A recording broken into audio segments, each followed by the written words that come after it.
All right, everybody, welcome to the first Corn Belt Umpires Association Zoom Lunch Clinic of 2024.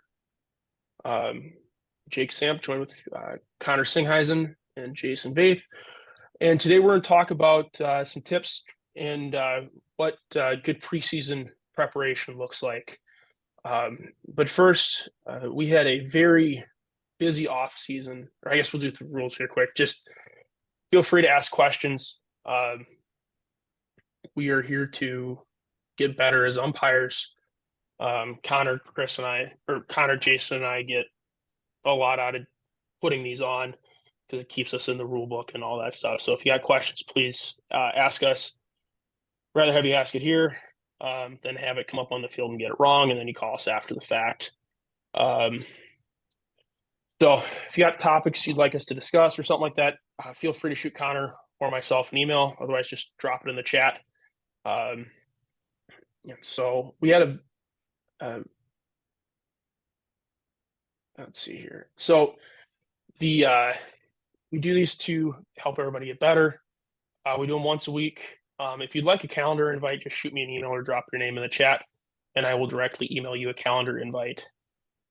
Since we are using the same Zoom link for each session. And like I said, please let us know if there's other topics that you want to hear about. So a couple things happened in the off season. First, last September, I resigned as the director of operations to become the director of umpire development. We are putting together a mentorship program that will kind of talk about, I think we're going to do a future clinic on mentorship, and that's going to kind of talk a little bit about our mentorship program, and we'll just kind of discuss some mentorship stuff. I'm going to talk about how to prepare for the season, so the why, the how, and the what.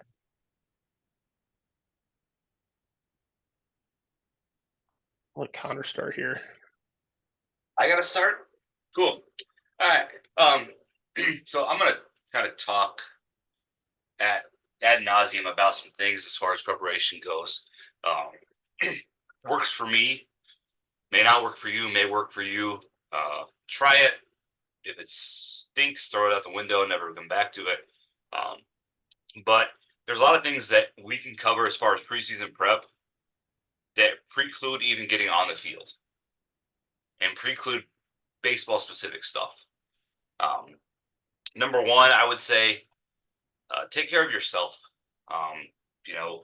I've had a number of friends over the last, guys, I've been here for 10 years. So the last 10 years, I've had a number of friends have heart attacks while officiating. One actually was umpiring and ended up going into cardiac arrest and passing away on the field. You look at the region just as a whole. Some close officiating friends who have had heart attacks, who have had cardiac arrest occur to them, whether that's during officiating or officiating led them to go get something checked out, which ended up being that way. A really good friend of mine had open heart surgery 4 times last year to repair a genetic condition that he was unaware of, that he discovered through officiating. So number one, take care of yourself. Get those physicals done. If you have a history of heart disease or high blood pressure, I know that Sanford here in Vermilion and in Sioux Falls has their February heart clinics where they'll do a scan. Like there's 2 different scans they can do. I think it's like $50 out of pocket, which is really marginal to make sure that you have a clean bill of health. Officiating stress is something completely different that a lot of people don't experience. And I think it's really important that we as people take care of people first, because that's what we are. We're people. And your health is important to me, and making sure you get yourself taken care of. I'm not saying you have to go work out 5 times a week or drop 50 pounds, but go get those things checked out. Do the things we can do to make sure we're healthy, so that not only we can umpire, but we can also be there for our families for the foreseeable future. In addition to that, if you have a existing health condition like diabetes or something else that may affect your on-field performance, let your partners know.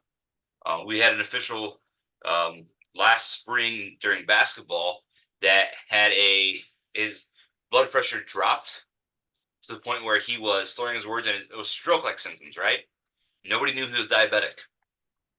And it's an easy fix that we as people can take care of and prevent a lot of issues down the road or issues later that day. Um, one of the guys that subbed on my college football crew a couple times this year is diabetic. I always let the trainers know. I'm like, hey, just a heads up. So and so has diabetes. They manage it. They've got a pump, whatever.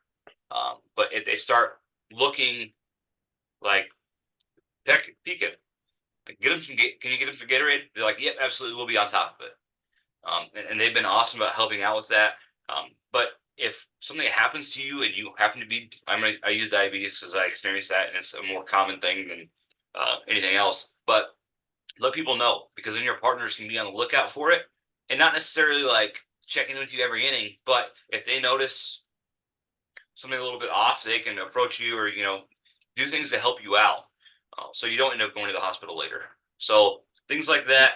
I have an emergency contact card in each one of my officiating bags with my wife's phone number and name on it, because if something happens to me while I'm officiating, I want somebody to be able to get a hold of her and let her know, rather than find out 3 hours later from the hospital that I broke my leg or I got a concussion or whatever. Um, and that's something where sport to sport, different levels, you work with different people all the time. Jake knows my wife, but if I work with Chris and something happens to me, I'd rather her get a phone call from Chris saying, hey, Connor got transported to the hospital. He broke his arm, yada, yada, yada, than her get a call from the hospital and start freaking out, right? And I think it's something that it's important. And I stress in all of my roles in leading and officiating, something that I stress in every meeting I have, because you're not going to know how to get into my phone, hopefully, to get a hold of my wife. You're not going to know my passcode. You probably don't know my wife. You probably don't know how to get a hold of her. You might be able to figure it out if your head's on straight in that moment. But a lot of times when stuff like that happens, we go into fight or flight mode and we panic and do the best we can with what we have. So those are things I think is really important as officials. We start to do and start to talk about and have those conversations, because it matters. And I want to take care of the people that are involved in it first before I care about anything officiating related, getting on the field, talking balls and strikes, talking positioning, talking mechanics.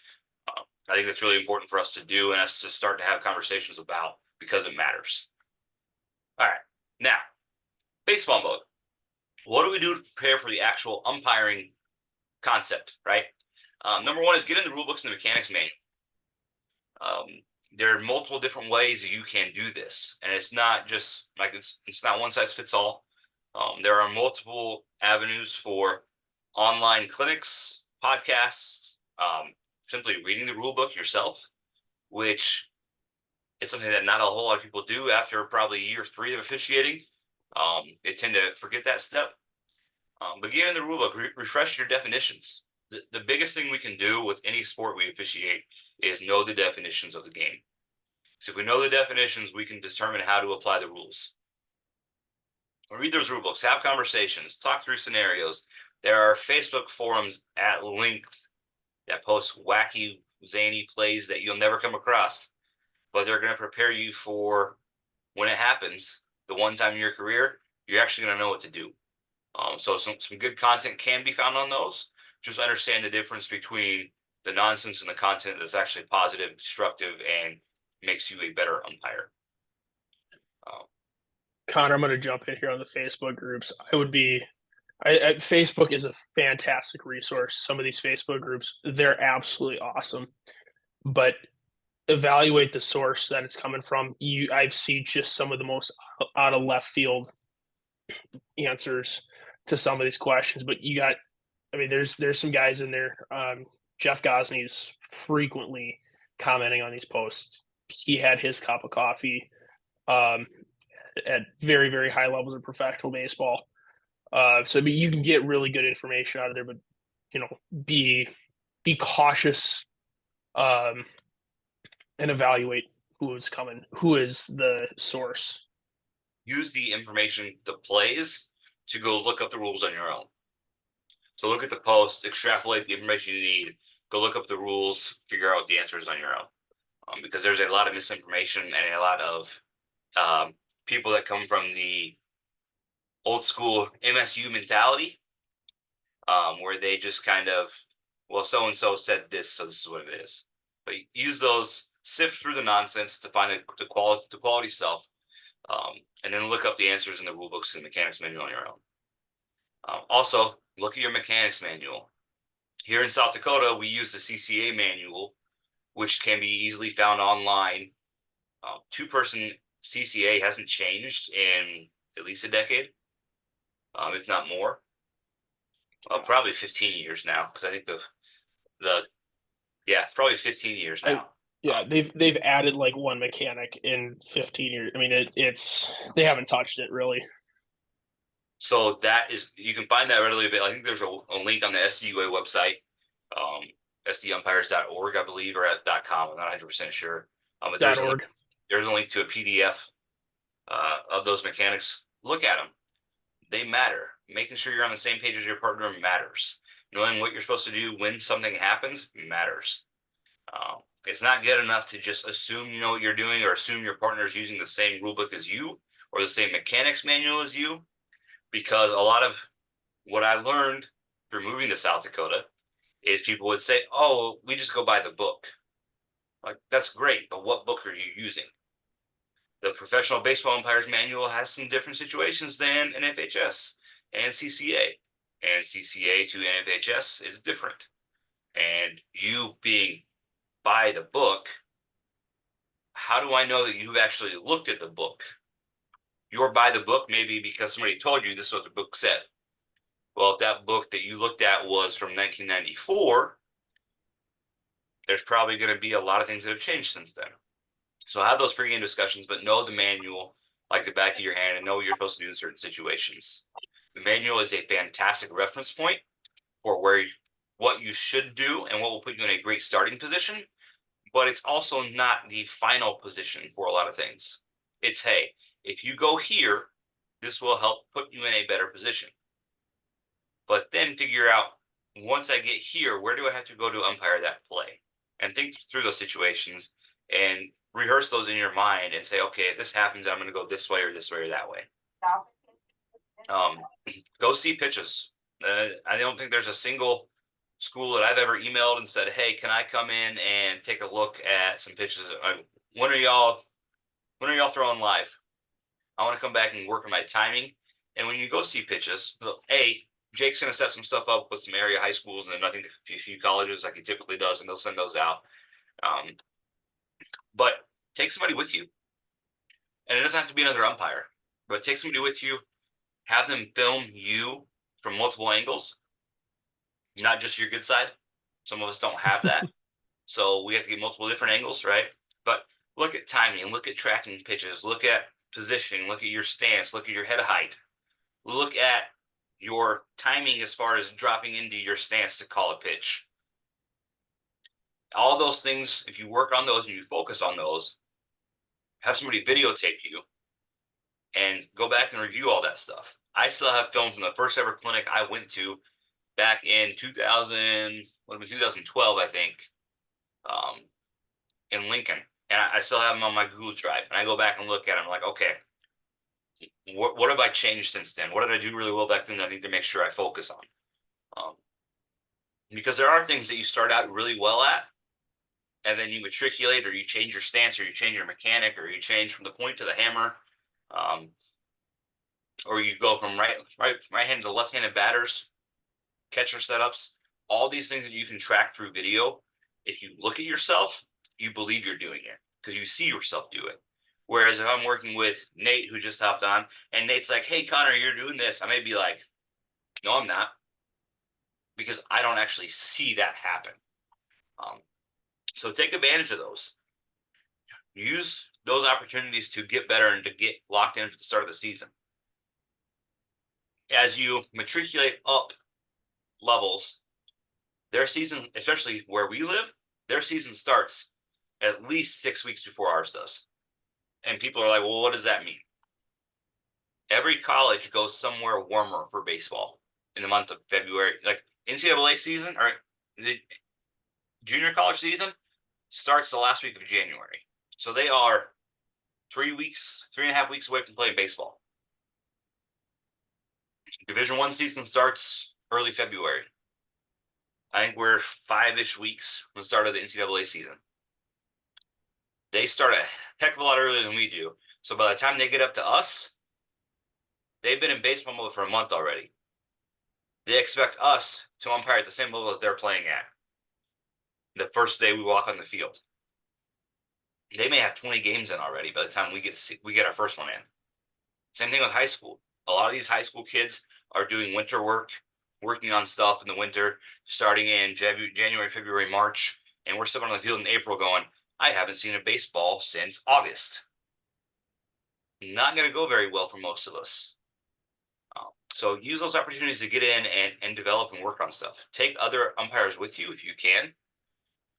Take more experienced and less experienced umpires and talk through situations. I learn a lot working with newer umpires, because they question stuff that I do that I don't even know I'm doing. And I don't know why I do it. Because they're like, hey, I've never seen anybody do that. Like, I had a guy last night in a basketball game. Known from basketball for 3 years, and nobody's ever told me that. And I'm like, oh, okay, cool. Well, good. Like, he asked me why I did something, and I told him, he's like, nobody's ever said that, but that makes sense. So it causes you to refresh the things you do and why you do them. And then you focus on why that's important to continue to do. Another big thing, try your uniform on. We lose weight, we gain weight. Stuff gets stained in the closet. Stuff gets ruined in the washer and dryer. Stuff fades. You know, if you hang your black jacket in the back of your car all spring and summer, the sun is going to beat down on it, and it's going to turn that black to purple. Same thing with pants sometimes, right? So check that stuff out. Does your belt still fit? Do you need a new one? It's a lot easier to order one 2 weeks or 3 weeks out than it is to order one the day before, when you realize, or the day of your game, when you realize that you showed up in sweatpants and your belt doesn't fit, right? Go through your hats, go through your indicators, go through your chest protector, shin guards, check everything out. Make sure it still works, make sure it's still in great condition, make sure it still fits. Make those adjustments. It's a lot easier to adjust your shin guards sitting in your house on the couch watching a game than it is to try to do it in between a doubleheader. That's difficult. You know, make sure your shoelaces, and this is something that I don't think I've ever talked about before, and nobody's ever. Make sure your shoelaces are in good condition. Last year, I go to a game. I'm in middle of nowhere, eastern Iowa, in a town that has one restaurant, and I shred a shoelace on my plate shoes 3 minutes before we were scheduled to walk. And luckily, I had an extra shoelace in my bag, but I had to relace my plate shoe. So I had to take my shin guard off so I can get my shoe out, unstring it. Luckily, I had a pair of scissors, because a lot of times when they shred, they knot on you. Cut that, relace it, put it back on, and be on time for the plate meeting. I'd rather make sure all this stuff's taken care of well in advance than trying to do it right then. So check all that stuff out. You know, make sure your mask harness fits properly. Make sure your mask pads aren't overworn or outdated or need replaced. Anything like, yeah, it sucks to spend money on officiating apparel. It gets expensive. If you take care of your stuff, it'll last longer. But at some point in time, this is not really a business, but it's an ability to make money. And we have to look the part in order to make the money, because it makes a difference in how we're perceived. So take the time to look through all of your equipment, replace it every few years. You don't have to replace it every year. You don't have to replace it every 5 years. Replace it when it needs replaced, and you'll be fine. And then attend a clinic. It doesn't have to be anything overly crazy. You don't have to spend thousands of dollars. But go somewhere, find a clinic to go to. I know there are multiple in Omaha every summer. There's usually one in the fall as well. If you are in South Dakota, if you come to my region, we typically do some in-season prep stuff, to where we will take time to work on timing and plate stance and plays at second base and double play footwork, force play side rule, runners line interference, stuff like that gets us into the mindset of baseball. Because if we don't, stuff's going to catch us off guard. If you have questions on a clinic, you are interested in something, let me know. Reach out to Jake. We'll have a conversation with you about where that clinic needs to take you or what you're looking for in a clinic, and we can put you in the right direction. We also have a CUA clinic on January 20th. I believe it starts at 9 a.m. Jake? Yeah, that's the plan right now. Awesome. 9 a.m. on Saturday, January 20th, in Sioux Center, Iowa, where we're going to go through a lot of mechanics and a lot of rules, and maybe even get you out there and umpire some baseball if games are available for that, and get you some evaluation. I know Jake will probably have something about it within the next week or so if he hasn't already. I know he's already sent an email out, but we might try to find some time this week or next to talk a little bit about it if we have time. But find ways to prepare for the season that go beyond just making sure your bag is packed. It separates you from other umpires. It allows you to get better assignments. And ultimately, it affects your ability to, your upward mobility and ability. I'm going to jump in here with two things that I am going to add for the next time we do this, Connor. The fifth thing or sixth thing, I guess, that I would add, set goals for the season. What is it that you want to get out of this season? I'm graduating law school this spring, so like my goal every year is I want to be one of the last guys working in the college season. That's always a goal of mine. I want to be there at the end. And unfortunately, with law school stuff, that's not possible this year. So I have other goals that are more in line to set myself up for the 2025 season. Have certain number of crew chief games. That's always a goal of mine. I want to be crew chief in certain series, stuff like that. But set your goals, because then that's something that you can work toward, and it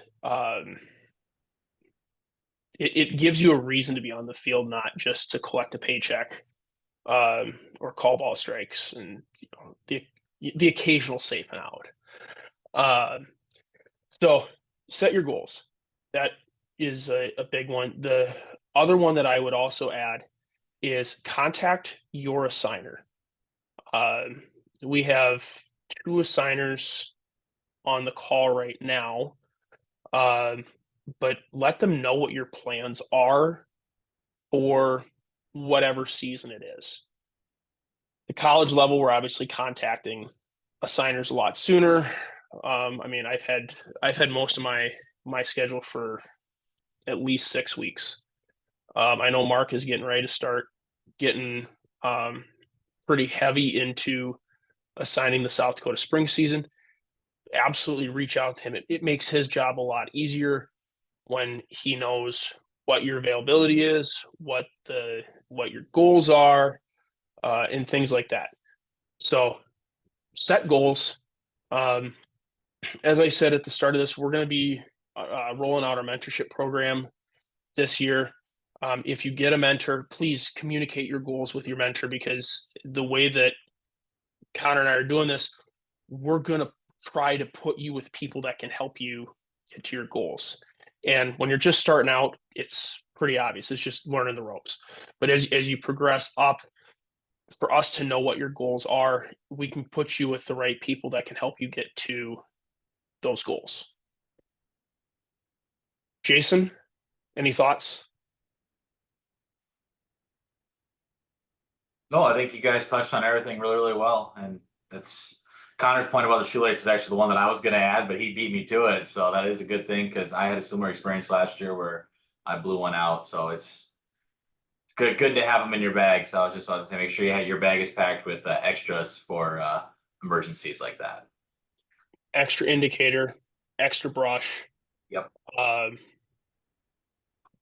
Rule book. I carry an extra belt too, just because in case I break one. So I get made fun of because I have a pair of scissors in every officiating bag I own. And people are like, and it seems like probably every other week, if not every 3 weeks, I have to use them, or somebody else I'm working with has to use them. So it sounds stupid, but things like clothespins, uh, like temporary fabric glue. I will go through something like bag related at some point in time, I'm sure. But I have the weirdest assortment of stuff in my bag, and people make fun of me for it, and then they need it, and I'm like, "What would you do without me?" Wasn't there My unique, or go ahead. Oh, I was gonna say, I thought I remembered, was it like a year or two ago? I thought I remember seeing something where it was a major league umpire, home plate umpire, his belt broke in the middle of a game. That was a AAA umpire. Was it okay? It was not major league, it was AAA. No, the plate umpire. It both was actually. oh, it was both. Okay, There was a the major one I'm league thinking one. of. Yeah, the one I'm I thinking thought of. I remember seeing it online on TV. Yeah, yeah, it happened, and I carry two belts with myself. I think the weirdest thing that I have in my bag is I have double-sided Gorilla Tape. That might be the weirdest one that I have in my bag. But yeah, I think we'll absolutely do a what's in your bag, because even working at Scotland, South Dakota, I mean, a shoelace can break in Scotland, South Dakota just as much as it can break in Sioux Falls. So having extras, I mean, backups, and I mean, there's some stuff that I have backups of backups, because partners can break shoelaces as well. I mean, at one time I had replaced all my laces with 550 paracord, and that's what I was using. So there's a lot of fun tips and tricks. I think, Connor, I think you, Jason, Russ, Dan, and I could have a lot of fun with a what's in the bag clinic. Chris, anything weird in your bag on the softball side, just since we're on the topic of it? I mean, no, a lot of you guys think, I've always got lots of extra things in my bag because just some weird shit, just crazy stuff happens. I had a shoelace incident where I was lacing up my plate shoes. This was right before a game, and I didn't have extra laces in my bag, but I had an extra pair of base shoes.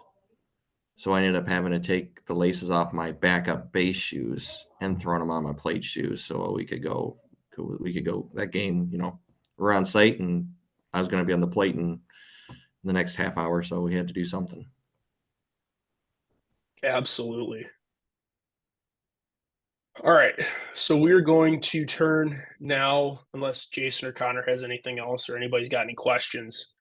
We're going to turn to something we're going to try a little bit differently this year. We're going to try to put a little more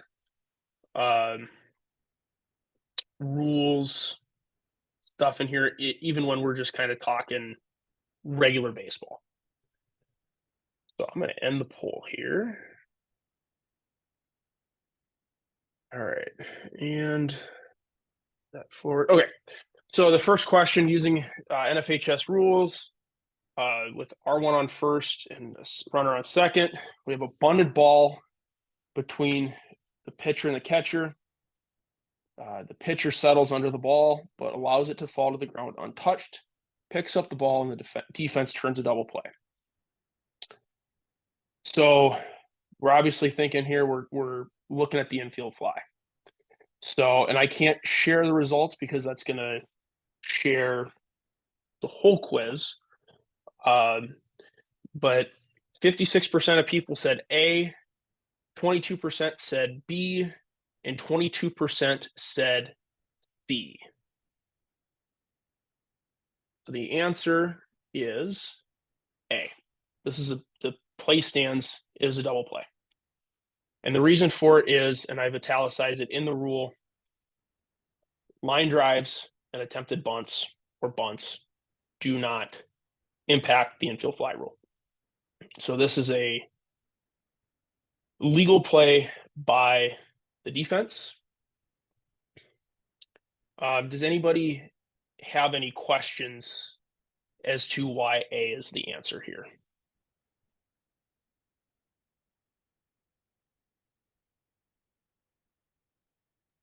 This isn't so much like why it's A, but why it's not intentionally dropped. And it's only intentionally dropped if he touches it, right?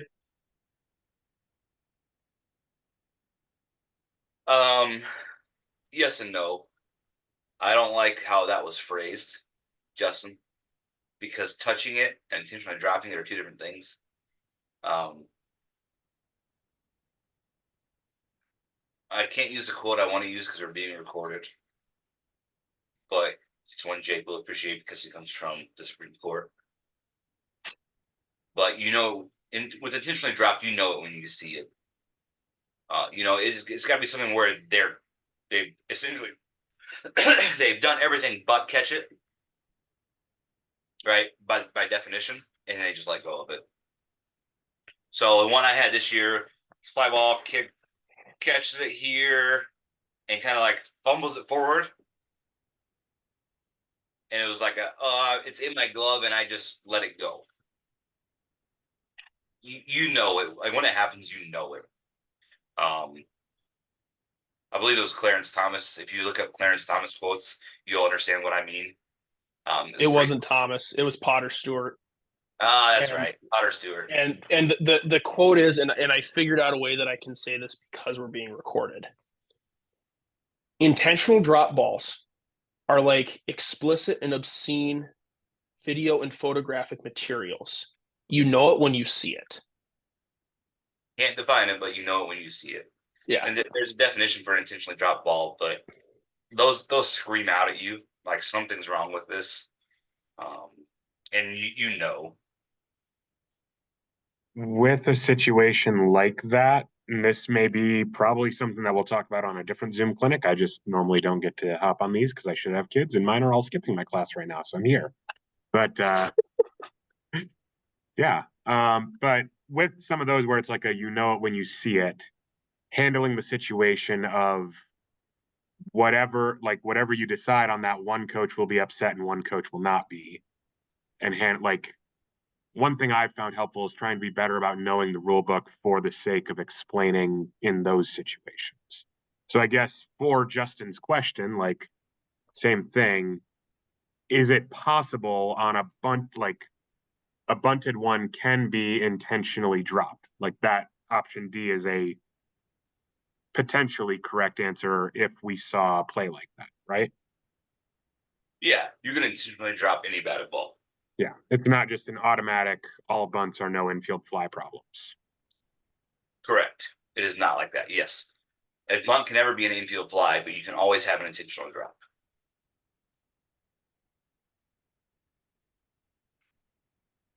Nobody picked D as an answer. I totally forgot that there was 4 answer stems here. Or But C, I said it wrong. yeah, the question, I mean, that's a great question because, I've had intentionally drop balls before, and I think that's certainly something that we can add into another clinic to try to determine or decide between whether a ball is intentionally dropped or not, so to speak. But yeah, Connor's right. You know it when you see it. And if it is Absolutely. intentionally dropped, it's the batter's just out and the runners stay where they are. Is that? Yeah. Yep. So absolutely, and it's common sense. I mean, it's a common sense and fair play, but most of the time when you see something that is intentionally dropped, I mean, the 2 that I've seen was it hit in the glove and the fielder took the ball to the ground and it rolled out. I mean, that was time. That is an intentionally dropped ball. The batter's out, and we're going to protect the offense in this situation. So yeah, that's kind of the theory behind that one. Connor, we're putting more of these questions in because I had no intention of having an intentional drop discussion today, but I like it. Any other questions on this one, infield fly or I guess intentionally drop ball? Hearing none, we'll go to the second question.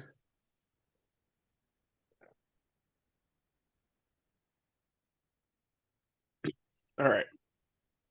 So R1 only.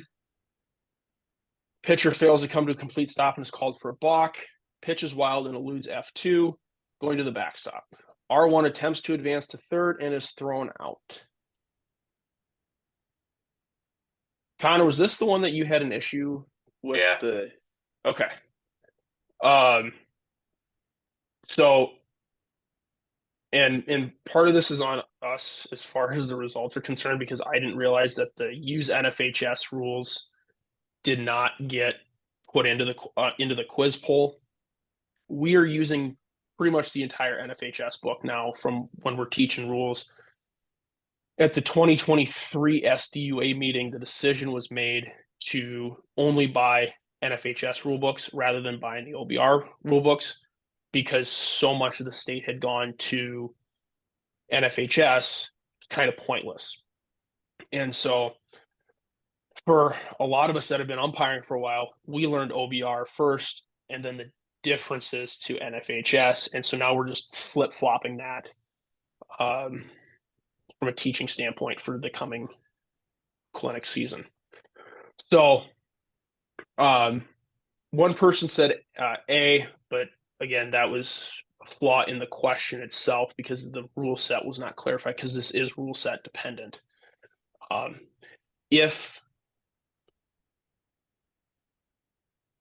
actually, A would still not be correct under OBR. B would be correct under official baseball rules because he advanced one base, but C is the correct answer.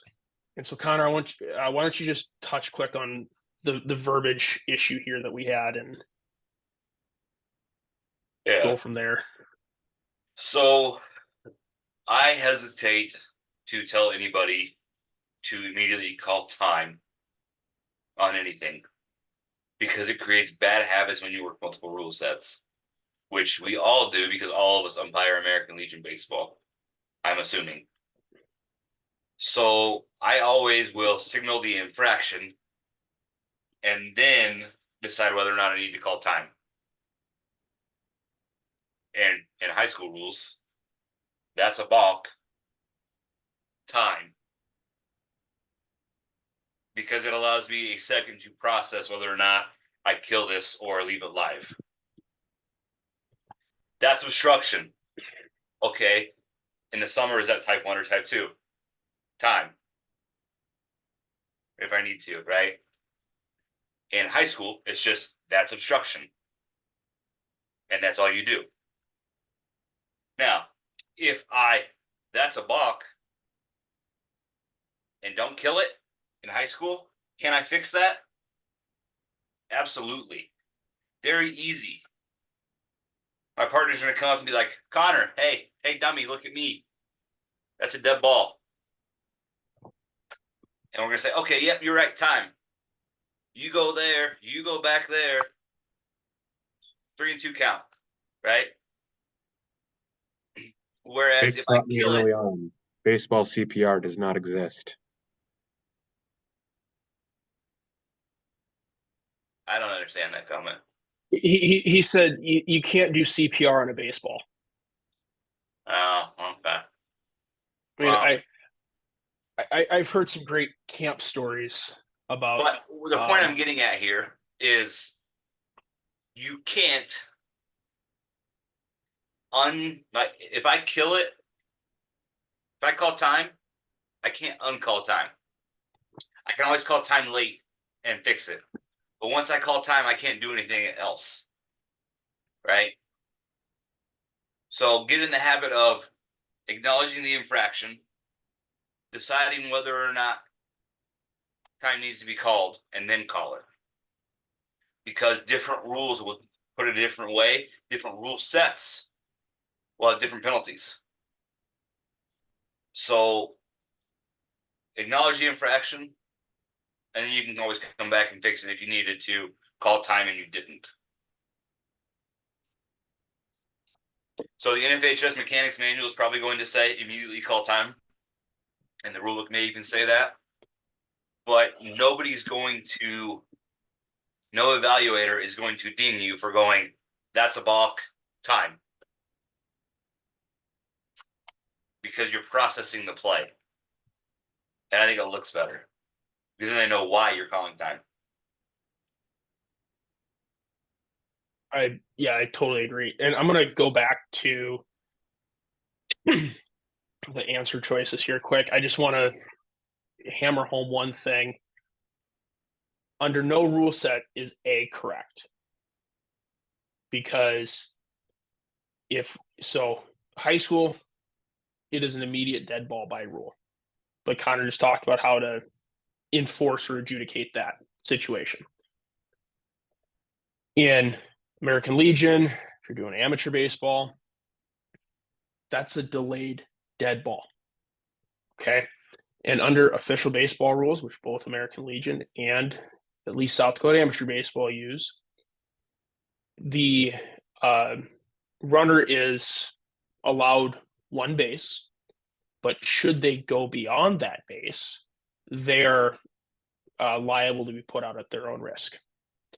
And so A is incorrect because R1 already obtained the award from the balk.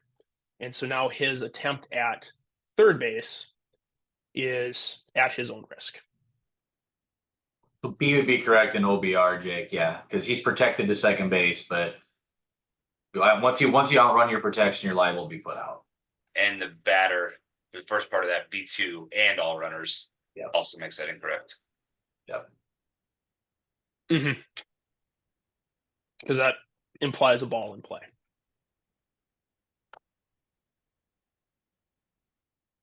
All right. This is going to be our last question.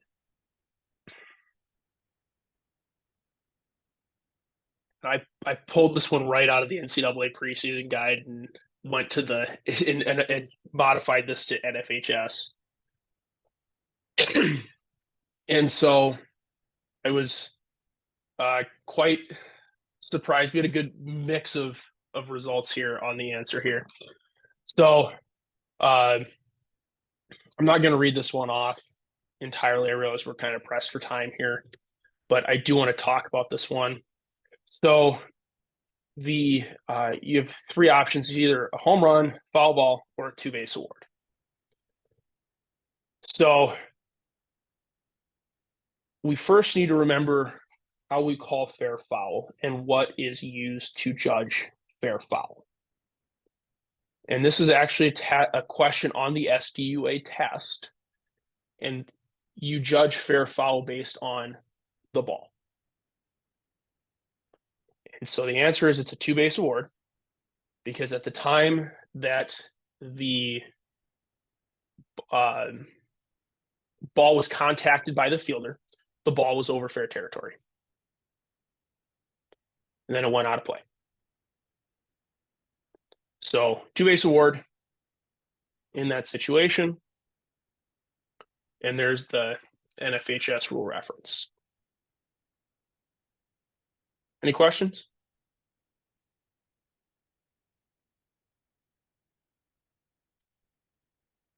Hearing none. Connor, what we're doing? Are we doing rule study?